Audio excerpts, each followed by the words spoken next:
This is home. Twin States News starts right now. The Meridian Public School District feeds an average of 2,000 children every summer through its feeding program. Twin States News' Jasmine Stevenson visited one of the sites to find out how the district is handling the inflation on groceries while still managing to feed so many children. The summer feeding program began today. Meridian High School is one of the feeding sites that will be open throughout the summer, providing 2 meals a day. We've been doing the summer program here at Meridian Public School District for several years. We want to make sure we just close the gap between the National School Lunch Program and when school starts back up. So summer is a great time for us to connect with the children and make sure they get nourishment. Inflation has affected everything, including the price of groceries. The district's program is free and open to all children under the age of 18. Right now, food is very, very costly, and this is at no cost to them, and we feel this will be a big help to the children, especially with more than 2 children or so in the household. With feeding an average of more than 1,500 children throughout the summer, the program received an increase in amount of food for the summer program. USDA is helping us out with that. They are increasing our amount that we get for meals, so that would be a big help during this time of inflation. Along with Meridian High School, Magnolia Middle School, and T.J. Harris Upper Elementary are also feeding sites for the program. To find out where else you can receive the meals, visit twinstates.news. Jasmine Stevenson, Twin States News, Meridian. It's that time of year again for the Mississippi Children's Museum annual fundraising event. Twin States News' Donisha Branham speaks with museum leadership to find out more details. The Mississippi Children's Museum is gearing up for its 2nd annual Mingle at the Museum fundraiser event. This year they are going with a carnival theme. The marketing coordinator tells us more. So Mingle at the Museum is a signature fundraiser that benefits the Mississippi Children's Museum Meridian. And this is our 2nd time having this event, and this year we are having a carnival-themed event, and it'll take place in the museum's garden. Parker says the idea for the carnival theme came about because they were wanting to do something different and wanted people to experience the museum in a fun way. So the carnival theme was just kind of a way to dress up the event and make it more festive and fun for people to come. The event is open to anyone in the general public that are 21 years or older. So during Mingle at the Museum, we will have food trucks, adult beverages, and carnival games, and just an opportunity to explore the museum after hours. The event will have general admission tickets as well as a ticket raffle for guests to have a chance to win $5,000. So Mingle at the Museum is presented by Citizens National Bank, and it is sponsored by Magnolia Beverage Company. And we are really just grateful for their support and partnership in this event and helping us make it really festive and fun. Mingle at the Museum will take place on Thursday, June 9th from 6 p.m. until 9 p.m. Donisha Branham, Twin States News, Meridian. Big news for all you coffee lovers. Meridian's first Starbucks is set to open in less than a week. Opening June 8th from 6 a.m. till 6 p.m., you'll be able to visit the store and grab a cup of Joe to go. This morning I saw a couple drive by or was walking by, and they said, oh my goodness, so the first Starbucks in Meridian, along with the hotel. So the excitement has been great. We've had to turn away a lot of customers as they're walking down because they want to come in. But we've had to tell them, hey, listen, give us another few days, it'll be open. So the community has embraced us, and we're certainly grateful for that. And we're looking forward to serving a lot of caffeine and a lot of coffee to the citizens of Meridian. The Starbucks is connected to the 3-Foot Hotel, but it is also open to the public. The Meridian Police Department Criminal Investigation Division needs your help to find Jaquarian Stewart. Stewart is wanted for questioning in an open investigation. If you know his whereabouts, contact the Meridian Police Department, 601-485-1893. The Meridian Police Department is asking for your help. A 21-year-old man was gunned down at a convenience store while working in October of 2016. The case has gone cold. Here's this week's Cold Case Files.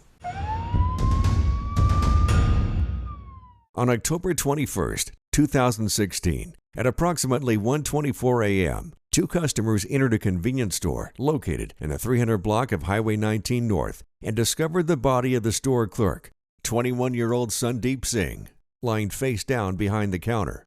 Recovered store video showed Mr. Singh cleaning the front of the counter around 1:05 a.m. when an armed suspect entered the store wearing gloves and a hoodie pulled over his head, concealing his face.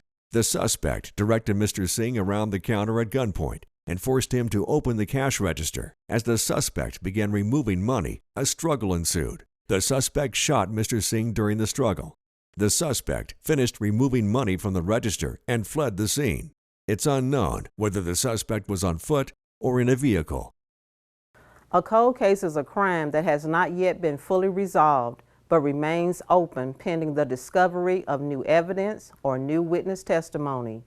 We are asking you, the public, to provide that new evidence or testimony in this cold case by calling the numbers on your screen.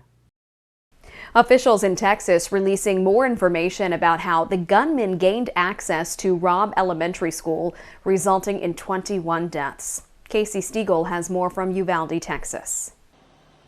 It will be a familiar scene over the next 2.5 weeks. Uvalde's 2 funeral homes working overtime to honor the victims of last week's mass shooting. And we're learning more about how it happened. The Texas Department of Public Safety releasing another clarification, saying now the gunman entered Robb Elementary School through a closed but unlocked door, after initially reporting the door was propped open by a staff member. It's still not clear why it was unlocked, but it allowed the shooter to gain access to several classrooms, eventually killing 21, including 19 children.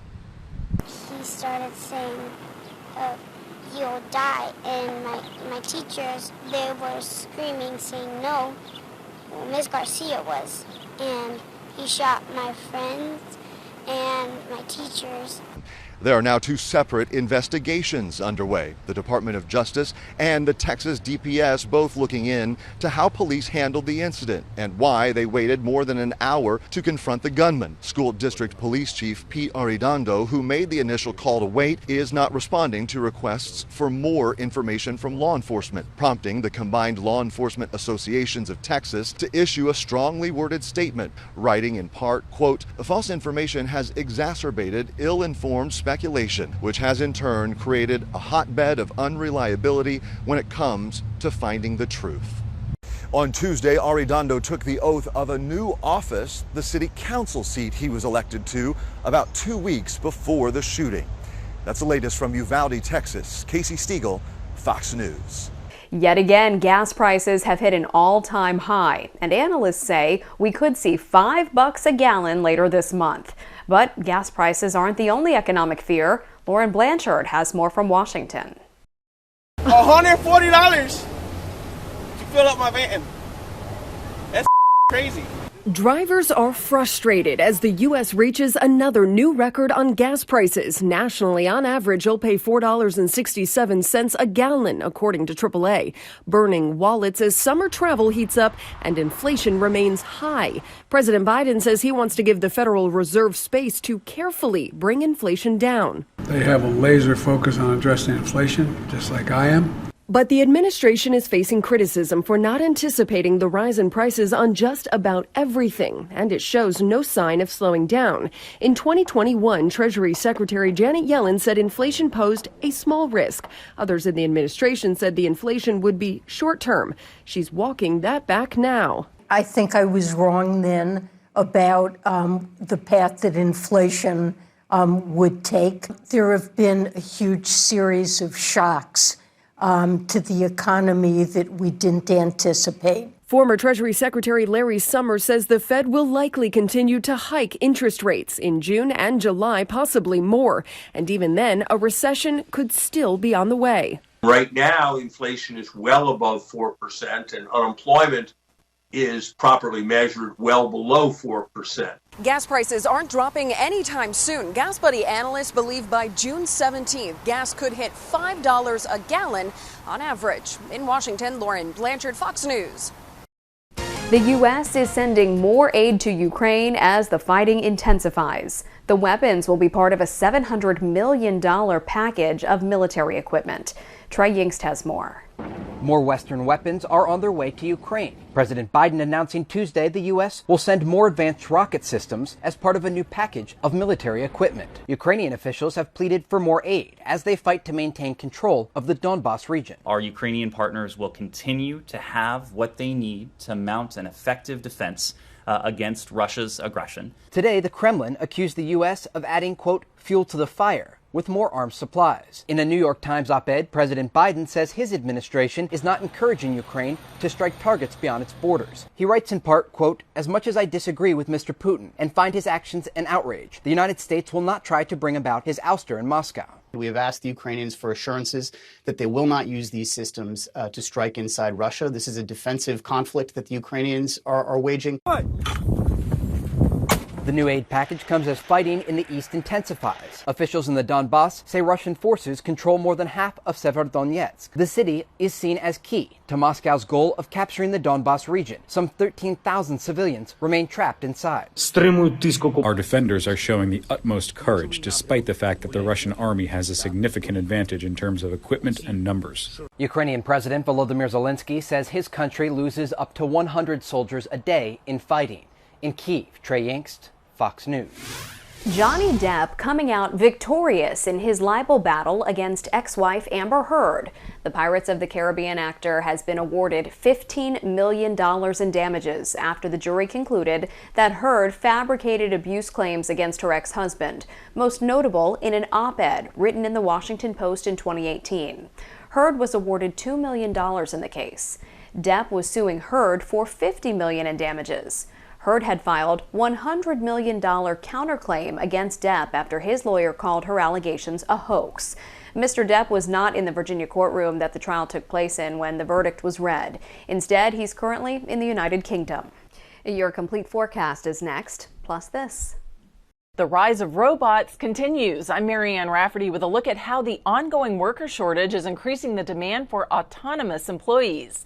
That's coming up.